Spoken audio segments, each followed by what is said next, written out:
Bueno, vamos a ir directos al grano con una historia que es sencillamente fascinante.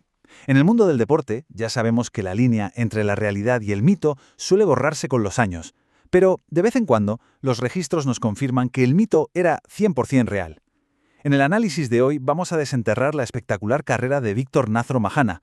Estamos hablando, sin exagerar, del indiscutible monstruo del básquetbol chileno de los años 40 y 50.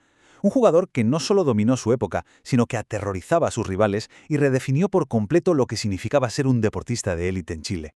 Y para entender esa aura que desprendía, solo hay que escuchar lo que decían sus propios rivales. Hay una crónica de la época que rescata una frase demoledora. Fijaos, manos de tenazas, el hombre más temible que ha habido en Chile cerca de un cesto.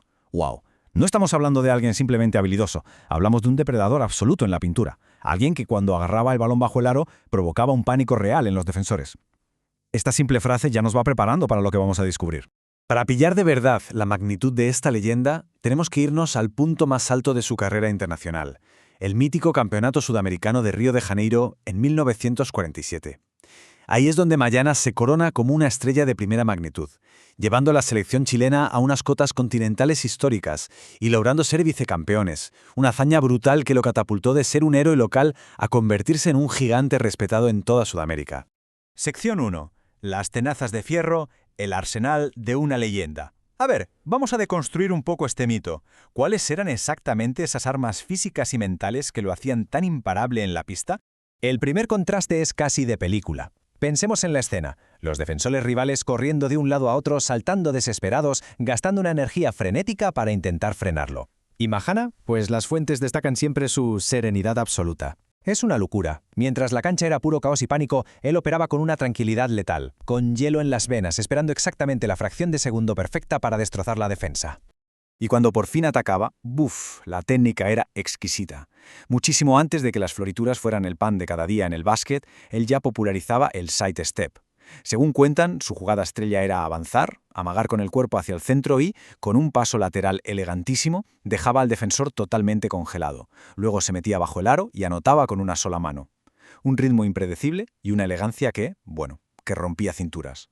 Pero ojo, porque esa elegancia venía acompañada de una fuerza bruta descomunal. Lo de manos de tenazas no era pura poesía. Cuando iba por un rebote no solo agarraba el balón. Dicen las crónicas que parecía que lo trituraba, literalmente. Una vez que esas garras de acero se cerraban sobre la pelota ya te podías olvidar. Ningún humano se la iba a arrebatar. Y claro, nos podemos preguntar, ¿de dónde sacaba esa potencia atlética? Pues atentos a este dato revelador. 6 metros con 965 milímetros. Esa fue la marca con la que un joven Majana batió el récord nacional y sudamericano de salto de longitud, sí, antes de dedicarse al baloncesto. Esa base atlética en el atletismo le dio una elasticidad y una explosividad que luego trasladó a la cancha de una forma letal. Sección 2. El alma del sirio, el corazón del gigante verde. Damos un salto de sus capacidades individuales a su impacto en los clubes, concretamente a su época dorada con el Deportivo Sirio. No solo era el capitán, era el motor absoluto, el corazón que bombeaba toda la ofensiva del equipo. Si echamos un vistazo al registro fotográfico, lo vemos en plena acción, dominando el espacio por completo con su mítico número 10. Aquí, enfrentándose a los argentinos de Unión Teléfonos. En partidos como este, guiaba a su equipo hacia victorias arrolladoras contra potencias internacionales. Demostraba que su superioridad no se quedaba en las fronteras de Chile, sino que podía desarmar defensas extranjeras fortísimas casi sin despeinarse. Y esto nos lleva a la campaña de 1944, una verdadera barbaridad, campeón invicto del torneo de apertura y luego campeón de Santiago, pero lo más fuerte no es eso, lo fuerte es que la prensa calculaba que Majana era el 70% del poder ofensivo del equipo. 70%, aseguraba más de 20 puntos por partido de forma constante, en una época donde las defensas te machacaban a palos y los marcadores solían ser bajísimos. Pero claro, ser tan brillante tiene un precio altísimo, y esta cita de la época lo expone con toda crudeza.